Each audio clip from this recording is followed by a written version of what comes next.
विश्वानि देव सवितर्दुरितानि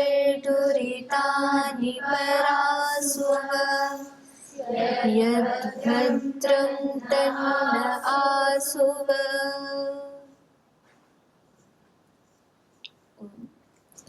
तो वेद के इस मंत्र में जो प्रार्थना की गई है, विश्वानि देव सवितर दुरितानि परासुव, कि हे सकल जगत के उत्पत्तिकर्ता परमेश्वर, हे सर्वरक्षक परमेश्वर, आप हमारे अंदर से सभी दुरितों को दूर करें और यद भद्रम, जो कुछ भी कल्याणकारक है वह हमें परासुव प्राप्त कराएं। इस प्रकार की प्रार्थना इसमें की गई। तो इसी प्रार्थना के साथ, संकल्प के साथ आज हम सभी गीता के 16वें अध्याय में आसुरी संपद का स्वाध्याय करेंगे कि आखिर क्या क्या जो है वो आसुरी संपद के अंतर्गत आता है। स्वाध्याय करना आसुरी संपद का इसलिए भी आवश्यक है क्योंकि जब तक हमको ये पता ही नहीं होगा कि गलत क्या है, तब तक हम उसको छोड़ नहीं पाएंगे, उससे दूर नहीं हो पाएंगे। तो सबसे पहले हमने देखा कि दिव्य लक्षण, दिव्य जीवन बनाने के लिए क्या क्या उपयोगी है, उसका हमने स्वाध्याय किया और उसके बाद में आसुरी संपत्ति यहाँ पर बताई गई है जिसका हम अभी स्वाध्याय कर रहे हैं। आसुरी संपत्ति में इससे पहले हमने देखा प्रवृत्तिम च निवृत्तिम च जना न विदुरासुराः न शौचम नापि चाचारो न सत्यम तेषु विद्यते।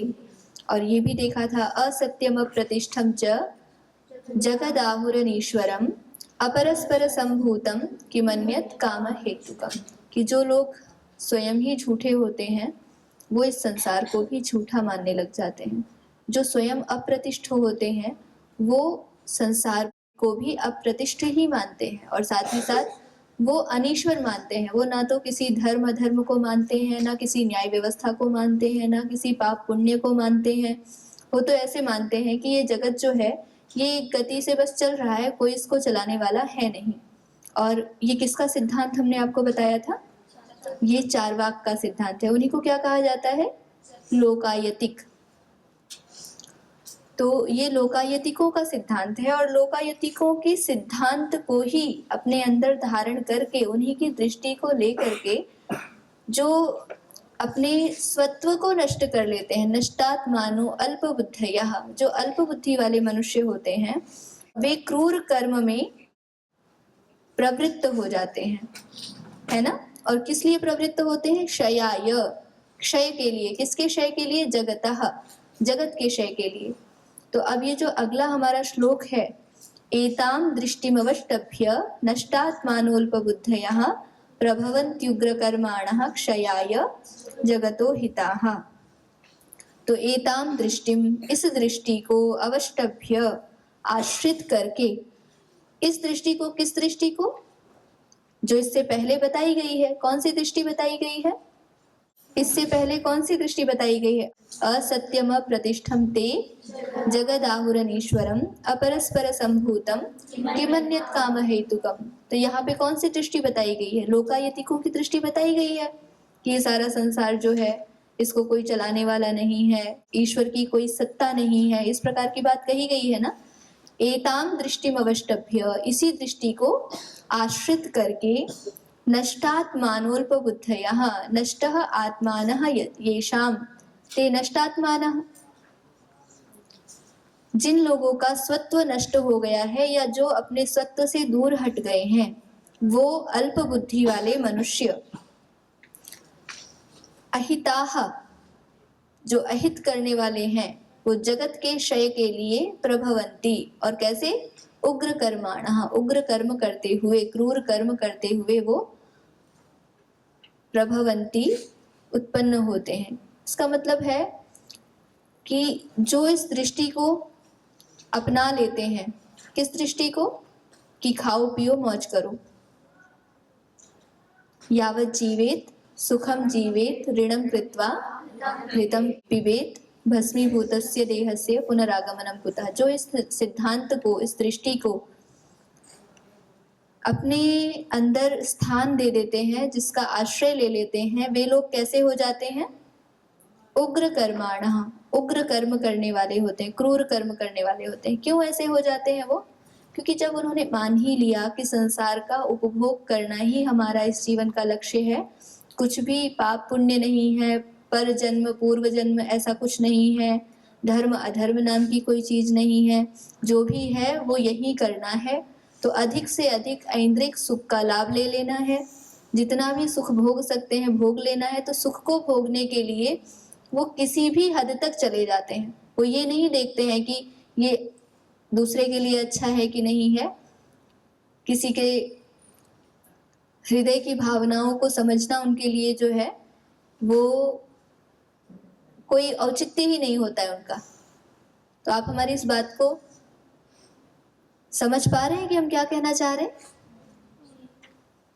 बता रहे हैं कि जो इस दृष्टि को लेकर के आगे बढ़ते हैं, कौन सी दृष्टि को? लोकायतिकों की दृष्टि को आगे बढ़ते हैं, वो जगत के क्षय के लिए लगातार प्रवृत्त होते हैं, अर्थात जगत के हित के लिए प्रवृत्त नहीं होते हैं। तो ये दृष्टि अच्छी है या बुरी? बुरी। और बुरी अच्छी से भी हट करके ये यथार्थ है या अयथार्थ? अयथार्थ है। वास्तव में ये जगत ऐसा नहीं है। जितना दिखता है जगत हमारा, जो दृश्यमान है, उससे अतिरिक्त बहुत बड़ा सूक्ष्म जगत है। और जिस सूक्ष्म जगत को हमारे क्रांत दृष्टा ऋषियों ने देखा है, देख करके हमको बताया है, हमारे कितने अधिक, कितने संख्या में चाहे हम देखें, चाहे हम ज्ञान की दृष्टि से देखें, हमारे पास कितना साहित्य है, वेद है, दर्शन है, उपनिषद है, आरण्यक, ब्राह्मण आदि कितने ग्रंथ हैं, धर्म ग्रंथ हैं, बहुत सारी ऐसी चीजें हैं जो इस बात को प्रमाणित करती हैं कि वास्तव में जो हमें दिखता है उतना ही जगत नहीं है, दिखने से अतिरिक्त भी इस जगत में बहुत सारी वस्तुओं का, बहुत सारे तत्वों का अस्तित्व है। तो इस माध्यम से, श्लोक के माध्यम से इन्होंने हमको बताया। एक बार श्लोक को सभी मिलकर के उच्चारण करेंगे। एतां दृष्टिमवष्टभ्य नष्टात्मानोऽल्पबुद्धयः प्रभवन्त्युग्रकर्माणः क्षयाय जगतो हिताः। फिर अगले श्लोक में भी इसी प्रकार से अपनी बात को आगे बढ़ाते हुए भगवान श्री कृष्ण कहते हैं, काममाश्रित्य दुष्पूरं दम्भमानमदान्विताः मोहाद् गृहीत्वा सद्ग्राहान् प्रवर्तन्ते शुचिव्रताः। कहने का मतलब है, कामम आश्रित्य, काम को ही आश्रित करके, काम को ही मुख्य सुख समझ करके या उसी को मूल बिंदु मान करके, कामम आश्रित्य दुष्पूरम दंभमान मदान्विता, जो कि दुष्पूर है, यानी कि उसको पूरा करना, उस इच्छा को पूरा करना दुष्कर है, जो कि पूरा नहीं किया जा सकता, कभी भी उस कामना की पूर्ति हो ही नहीं सकती। कभी भी पूर्ण न की जा सकने वाली दुष्पूर कामना का आश्रय लेकर के पाखंड, मान और मद से युक्त हुए अशुद्धाचारी, जिनके आचरण बहुत ही बुरे हैं, ऐसे मनुष्य मोह से, अज्ञान से, मिथ्या से, आग्रहों को अर्थात अशुभ सिद्धांतों को ग्रहण करने और स्वीकार करके संसार में बरतते हैं। कामम आश्रित्य दुष्पूरम दंभमान मदान्विताः मोहात् गृहीत्वा असद्ग्राहान् प्रवर्तन्ते अशुचिव्रताः। जो अशुचि व्रत वाले लोग होते हैं, जिनके व्रत अशुचि होते हैं, संकल्प जो है वो शुद्ध नहीं होते हैं, अशुद्ध संकल्प वाले लोग क्या करते हैं, मोह के कारण से, मोह अर्थात मूर्खता, जो कि तमस से उत्पन्न होता है। मोह किससे उत्पन्न होता है? तमस से। कितने गुण होते हैं? सत्व, रजस और तमस। सत्व कैसा होता है? प्रकाशक, रजस गतिशील और तमस मूढ़ावस्था को लाने वाला। तो मोहात, मोहावस्था उसी को कहते हैं। मोहात गृहीत्वा असद्ग्राहान्, ऐसे इच्छाओं को रखते हैं, ऐसे आचरण को ग्रहण करते हैं जो कि ग्रहण करने योग्य नहीं है, उसको ग्रहण करके और कभी भी पूरी न हो सकने वाली कामनाओं को आश्रय बना करके, उनका अवलंबन लेकर के फिर क्या करते हैं, दंभ, मान और मद से अन्वित होकर के, ये लोग प्रवृत्त होते हैं, संसार में बरतते हैं। किस प्रकार से बरतते हैं? दंभ से युक्त होकर के और मान से युक्त होकर के और मद से युक्त होकर के। दंभ का अर्थ क्या होता है? जो नहीं है ना अंदर, उसका भी दिखावा करना। वास्तव में ये जो दिखावा करने वाली प्रवृत्ति है, इसी को ऋषियों ने दंभ कहा हुआ है। और मान अभिमान को कहा हुआ है। और मद कहते हैं मोह की अवस्था, या यूं कहें कि नशे की अवस्था। मद की अवस्था को इन्होंने बताया कि दंभ, मान और मद की अवस्था से युक्त होकर के वो संसार में बर्ताव करते हैं। कामम आश्रित्य दुष्पूरम दंभ मान मदान्विताः मोहाद गृहीत्वा असद्ग्राहान अशुचिव्रताः प्रवर्तन्ते। ये इसका अन्वय हो जाएगा कि काम को ही एक मूल आश्रय बना करके, उसी में आश्रित होकर के दुष्पूरम, जो कि दुष्पूर है, जिसको कभी भी पूरा नहीं किया जा सकता, ऐसी इच्छाओं को लेकर के दंभ, मान और मद से अन्वित होकर के मोह के कारण से असद्ग्राहान व्रतान अशुभान व्रतान गृहीत्वा अशुचिव्रताः, जो कि अशुभ संकल्प वाले लोग हैं, अदिव्य लोग हैं, आसुरी प्रवृत्ति से युक्त मनुष्य हैं, वे प्रवर्तन्ते, प्रवृत्त होते हैं, संसार में बर्ताव करते हैं। एक बार इसी का उच्चारण करेंगे सब मिलकर के। काममाश्रित्य दुष्पूरं दम्भमानमदान्विताः मोहाद् गृहीत्वा सद्ग्राहान् प्रवर्तन्ते शुचिव्रताः। तो इस प्रकार से निरंतरता से भगवान श्री कृष्ण हमको अशुभ प्रवृत्तियों के विषय में भी बता रहे हैं, जिसको आसुरी संपत्ति कहा है।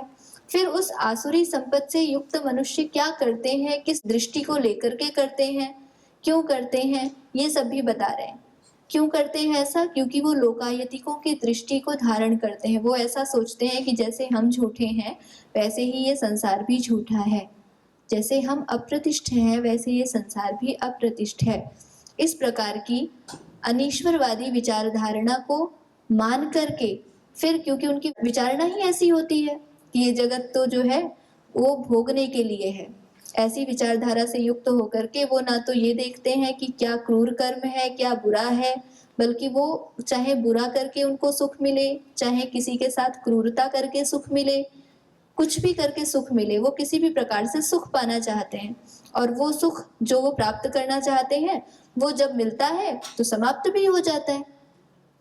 अनंत सुख तो होता नहीं है, वो भी नश्वर सुख होता है। और सुख जब समाप्त हो जाता है तो फिर से उनको सुख के पाने की इच्छा रहती है, क्योंकि दुख आ जाता है। फिर से वही क्रूर कर्म करने लग जाते हैं, प्रकृति का दोहन करने लग जाते हैं, संबंधों का गलत उपयोग करने लग जाते हैं, सारी सृष्टि को अपना भोग वस्तु मान करके कार्य करने लग जाते हैं। तो इस प्रकार से जो ठीक तत्वों को नहीं जानते हैं, शुभ प्रवृत्तियों से युक्त नहीं होते हैं, धर्म आदि विषयों के जो ज्ञाता नहीं होते हैं और ना ही जानने का प्रयास करते हैं, वो लोग इसी प्रकार से संसार में बर्ताव करते हैं। तो अब हमको ये समझना है कि हम कहाँ कहाँ से इन चीज़ों से कहीं युक्त तो नहीं है।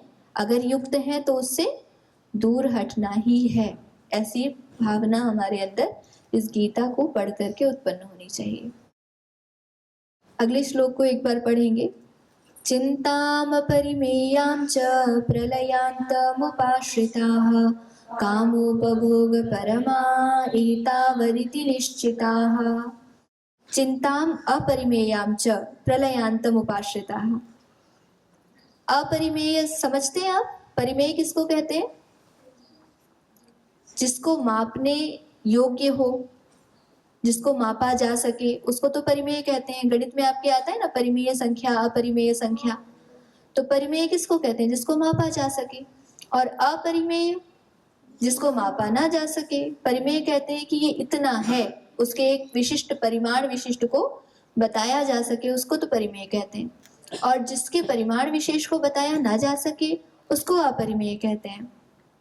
कह रहे हैं कि जिनकी इयत्ता न जानी जा सके, ऐसी अपरिमेय, अपार और कैसी प्रलयांतम, प्रलय तक चलने वाली, या फिर प्रलय ही अंत है जिसका, इस प्रकार की अपरिमेय चिंता को उपाश्रित करके उसको आश्रित करके, चिंता के आश्रित हुए, कामोपभोग परमा, काम और उपभोग ही परम पुरुषार्थ का प्रयोजन है या परम पुरुषार्थ का साधन है, ऐसा मान करके एतावदिति निश्चिताः, वो यही मान लेते हैं कि आखिर इस संसार में काम और उपभोग यही वास्तव में करने योग्य कार्य हैं और उपभोग में हमेशा तत्पर रहते हैं और यही परम पुरुषार्थ है, ऐसा मान करके वो सारे अपने संसार के संबंधों का निर्वहन करते हैं, अपने जीवन को जीते हैं। चिंताम अपरिमेयाम च प्रलयांतम उपाश्रिताः, ऐसे लोग सदा चिंताग्रस्त रहते हैं।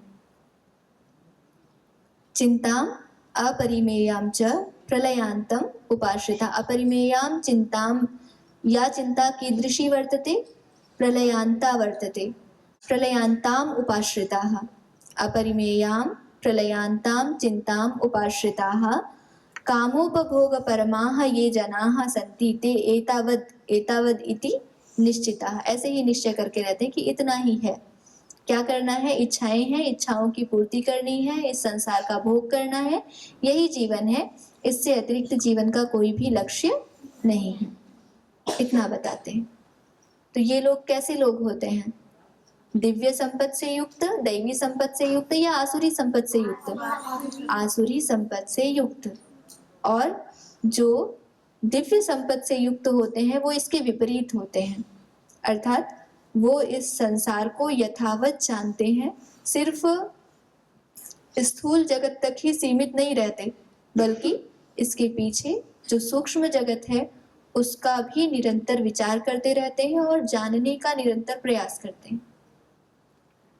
आशापाशशतैर्बद्धाः कामक्रोधपरायणाः ईहन्ते कामभोगार्थम् अन्यायेनार्थसञ्चयान्। अब जब इस स्थूल जगत को ही अपना सर्वस्व मानने वाले व्यक्ति जब अपनी इच्छाओं को पूर्ति करने के लिए आगे बढ़ेंगे, पूर्ण करने के लिए जब वो आगे बढ़ेंगे, तो उनकी इच्छाएं क्योंकि जो हैं वो संपूर्ण सुख को देने वाली तो है नहीं, तो उनका सुख भी समाप्त होता है, और समाप्त होता है तो वो फिर से नई नई इच्छाएं करते हैं। तो आगे वाले श्लोक में भगवान श्री कृष्ण कहते हैं, ऐसे लोग जो कि आसुरी संपत्ति से युक्त होते हैं और ऊपर जो गुण हम कहे आए हैं उन गुणों से भी युक्त होते हैं, ऐसे ऐसे कार्यों को करते हैं, वो आशा पाश शतैर्बद्धाः काम क्रोध परायणाः। आशा कहते हैं कामना को और पाश कहते हैं बंधन को।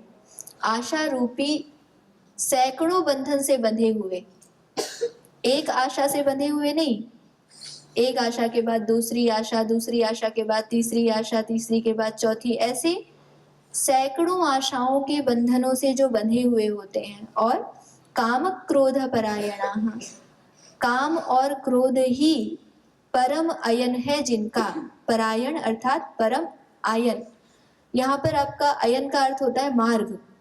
काम और क्रोध को ही जो परम श्रेष्ठ मार्ग मान लेते हैं, ऐसे लोग कामोपभोगार्थम अन्यायेन अर्थ संचयान ईहन्ते, काम और उपभोग के लिए, कामना की पूर्ति के लिए और उपभोग के लिए, अर्थ संचयान वस्तुओं के संचय के लिए, वस्तुओं को संचय को करते हुए या उनके लिए, काम भोगार्थम अन्यायेन, अन्याय से, न्याय पूर्वक ढंग से नहीं, अन्याय से अर्थ संचयान ईहन्ते, अर्थ के संचय को चाहते हैं, यानी कि विषयों के संचय को चाहते हैं, यही अर्थ हुआ। अब जो लोग यह लोक को ही सर्वस्व मान लेते हैं, वो यहीं की वस्तुओं को इतना अधिक इकट्ठा करना चाहते हैं कि उन्हें लगता है कि जितनी ज़्यादा अधिक वस्तुएं होंगी मैं उतना ज़्यादा सुखी हो जाऊंगा, मैं उतना ज़्यादा प्रसन्न हो जाऊंगा। ऐसी भावनाओं से युक्त होकर के वो अन्याय पूर्ण रास्ते से भी, काम और क्रोध रूपी मार्ग से भी अर्थों के संचय करने के लिए सदा प्रवृत्त रहते हैं। इसी श्लोक को यहाँ पर बताया गया है। इसका अर्थ क्या है कि अन्याय से अर्थ का संचय करना किसका लक्षण है? आसुरी प्रवृत्ति वालों का लक्षण है। तो अब इसके विपरीत क्या होगा? न्यायपूर्वक अर्थ का संचय करना किसका लक्षण होगा? क्योंकि अर्थ तो प्रत्येक व्यक्ति को चाहिए। अर्थ का मतलब ये सिर्फ धन नहीं होता है। अनेक प्रकार की जो अलग अलग वस्तुएं बताई गई हैं वो सब अर्थ के ही अंतर्गत आते हैं। तो कामोपभोगार्थम अन्यायेन अर्थ संचयान ये जना ईहन्ते ते आसुरी प्रवृत्ति युक्ताः जनाः भवन्ति। और जो इससे विपरीत होते हैं वो दैवी संपत्ति से युक्त व्यक्ति होते हैं। दैवी संपत्ति से व्यक्ति जब युक्त होगा तब क्या करेगा? न्यायपूर्वक ढंग से अर्थ का संचय करेगा, उसी के लिए प्रयत्न करेगा। काम और क्रोध को परम मार्ग, परम श्रेष्ठ नहीं मानेगा, अपितु प्रेम को वो परम मार्ग मानेगा। ऐसे ही आशाओं से बद्ध नहीं होगा, अपितु कर्तव्य भाव से कर्मों को करेगा कि ये मेरा कर्तव्य है, ये मुझे करना है, तो उससे उसका बंधन भी नहीं होगा। तो इस प्रकार से जो लोग सोचते हैं वो दैवी संपत्ति से युक्त नहीं होते, अपितु अन्याय पूर्वक मार्ग से अर्थ का संचय करने वाले लोग आसुरी संपत्ति से युक्त होते हैं।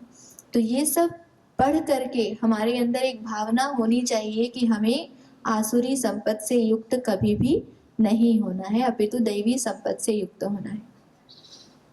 और साथ ही साथ उनका एक और लक्षण आगे बताते हैं, वो क्या सोचते हैं जो आसुरी संपत्ति से युक्त होते हैं। क्योंकि वो तो निरंतर इसी सब में लगे रहते हैं ना, आज इतना धन इकट्ठा कर लिया, कल इतना इकट्ठा कर लिया, आज हमारे पास इतने संसाधन हो गए, इतने घर हो गए, इतनी गाड़ियाँ हो गई, इसको, ये मेरा शत्रु है, इसके साथ मैंने ये जो है कर दिया। तो वही आगे उनकी विचारणा को बता रहे हैं। इदमद्य मया लब्धम इदम प्राप्स्ये मनोरथम इदमस्ति इदमपि मे भविष्यति पुनर्धनम। वो बस इसी विषय पे चिंता करते रहते हैं कि इदम अद्य मया लब्धम, अच्छा आज मैंने ये प्राप्त कर लिया। इदम प्राप्स्ये मनोरथम, और मैं इस मनोरथ को, मैं इसको प्राप्स्ये, इदम प्राप्स्ये, मैं इसको प्राप्त कर लूंगा। ऐसे ही मनोरथ करते रहते हैं, मन को संतुष्ट करने वाले पदार्थों को प्राप्त करने की इच्छा करते रहते हैं कि मैं इस मन को संतुष्ट करने वाले पदार्थ को प्राप्त कर लूंगा। इदम अद्य मया लब्धम, ये पदार्थ तो मैंने प्राप्त कर लिया और ये मैं आगे प्राप्त कर लूंगा। इदम अस्ति इदम अपि मे भविष्यति, कि इतना तो मेरा हो गया है, और इदम अपि मे भविष्यति, जो मेरा अभी नहीं है ना, मैं ऐसा कुछ करूंगा कि वह भी मेरा हो जाए। भविष्यति पुनर्धनम, कि यह पूरा जो धन आदि है, ये सब इतना जो धन का भंडार है, यह सब मेरा का मेरा ही हो जाएगा। ऐसे वो व्यक्ति सोचता रहता है। क्यों सोचता है? कभी सोचा है व्यक्ति धन क्यों प्राप्त करना चाहता है इतना अधिक? क्यों? क्योंकि धन जब आएगा तो सुख आदि के साधनों को वो जुटाना चाहता है। अब उसे ये पता ही नहीं होता है कि धन के आ जाने पर वो सुख के साधनों को तो जुटा सकता है, परंतु वह सुख भी निरंतरता का तो होता नहीं है। सुख साधनों से प्राप्त होता है या अपने आप से प्राप्त होता है? अगर साधनों से प्राप्त होता तो जिनके पास बहुत सारे साधन हैं, जो विश्व के सबसे अमीर व्यक्ति हैं, वो तो विश्व के सबसे सुखी व्यक्ति होने चाहिए थे। पर ऐसा देखने में मिलता है क्या? क्योंकि उनके पास तो सब प्रकार के साधन हैं। और सबसे बड़ा सुख क्या होता है व्यक्ति के लिए? व्यक्ति मरना भी नहीं चाहता, व्यक्ति जीवित रहना चाहता है ना। तो यदि जिसके पास सबसे ज्यादा धन है, सुख के साधन है, तो अपने इच्छा से जितने साल होता जी लेता, मरता भी नहीं। होता क्या ऐसा? लेकिन क्या ऐसा होता है संसार में? कभी किसी व्यक्ति को ऐसा देखा है कि उसको मृत्यु आ रही है और वो कहे नहीं नहीं अभी नहीं मरना, मेरे पास तो इतना सारा संसाधन है, इतने सारे रुपए पैसे हैं, मैं अभी नहीं मरूंगा, अभी तो इनका उपभोग करके मरूंगा। ऐसे इच्छा से, अपनी इच्छा से कोई ऐसा कर पाता है? नहीं। उसके लिए क्या करना होता है? मृत्युंजयी होने के लिए भी बहुत अधिक तपस्या साधना करनी होती है, और उसके लिए इन साधनों का कोई मूल्य नहीं होता, इस धन का कोई मूल्य नहीं होता। तो इसीलिए भगवान श्री कृष्ण बता रहे हैं कि वो लोग ऐसा ऐसा सोचते हैं, और साथ ही साथ हमें हमारे मूल्यांकन के लिए प्रवृत्त कर रहे हैं कि इन श्लोकों के माध्यम से हम भी अपना मूल्यांकन करते हुए चलें। कहीं हम ऐसा ही तो नहीं सोच रहे। फिर और क्या सोचता है? असौ मया हतः शत्रुर्हनिष्ये चापरानपि ईश्वरोऽहमहं भोगी सिद्धोऽहं बलवान सुखी। क्या सोचता है वो? असौ मया हतः शत्रुः, मया असौ शत्रुः हता, मैंने ये शत्रु तो अपना समाप्त कर दिया और जो अन्य शत्रु हैं उनको भी समाप्त कर दूंगा। और ईश्वर अहम, अहम भोगी, मैं ही सबसे बड़ा हूँ, मैं ही ईश्वर हूँ, मैं ही स्वामी हूँ। और मैं क्या हूँ? मैं भोगी हूँ, सब प्रकार से सभी भोग्य वस्तुओं का उपभोग करने वाला भोगी हूँ और मेरे अलावा कोई नहीं है। फिर और क्या सोचता है? मैं सिद्ध हूँ, अहम सिद्धः, मैं कैसा हूँ? मैं सिद्ध हूँ, मुझसे बड़ा कोई सिद्ध नहीं है। सिद्धोहम अहम बलवान, मैं बहुत बलवान हूँ और मैं ही बहुत सुखी हूँ। आपने कई नाम ऐसे सुने होंगे, माइकल जैक्सन का नाम सुना है? उस व्यक्ति ने अपना कितना अकूत धन संपत्ति सारा इसी प्रकार से, जैसे ये बता रहे हैं ना कि वो ऐसे ऐसे सोचते हैं कि आज ये मेरा हो गया है, ये मेरा हो जाए, आगे सारी धन संपत्ति, सारे सुविधा के सामान मेरे हो जाएंगे। तो ऐसे ही माइकल जैक्सन बहुत अधिक डॉक्टर्स की टीम अपने साथ रखता था, सारे संसाधन अपने साथ रखता था कि अगर मेरी मृत्यु भी आ जाए तो मैं बचा लिया जाऊं। डोनर्स रखता था कि जो अगर मेरा कोई अंग खराब हो जाए तो तुरंत वो डोनेट कर दे और मैं बच जाऊं। और बहुत अकूत धन संपत्ति थी उसके पास, लेकिन वो भी अंत में चला ही गया, सब कुछ होते हुए। और अंत में, और ऐसे लोग जो होते हैं उनकी एक विशेषता होती है, जब वो ये सब कर रहे होते हैं तब बेचारों को पता नहीं चलता, क्योंकि वो उसी अंधाधुंध दौड़ में दौड़ रहे होते हैं, ध्यान तो देते नहीं। और जब अंतिम समय आता है, भयानक दुख होता है, और जब उनके कोई संसाधन उनके काम में आते ही नहीं है, तब उनको समझ में आता है अरे ये तो किसी काम के नहीं है। सब कुछ होते हुए भी मैंने तो ये सब कुछ इसीलिए इकट्ठा किया था ताकि जब मेरे समय आए तो ये काम आ जाए, पर अब तो किसी का भी जोर नहीं चल रहा। तब ऐसे लोगों को यथार्थ का बोध होता है, यथार्थता से तब वो परिचित होते हैं। ओम शांति शांति शांति।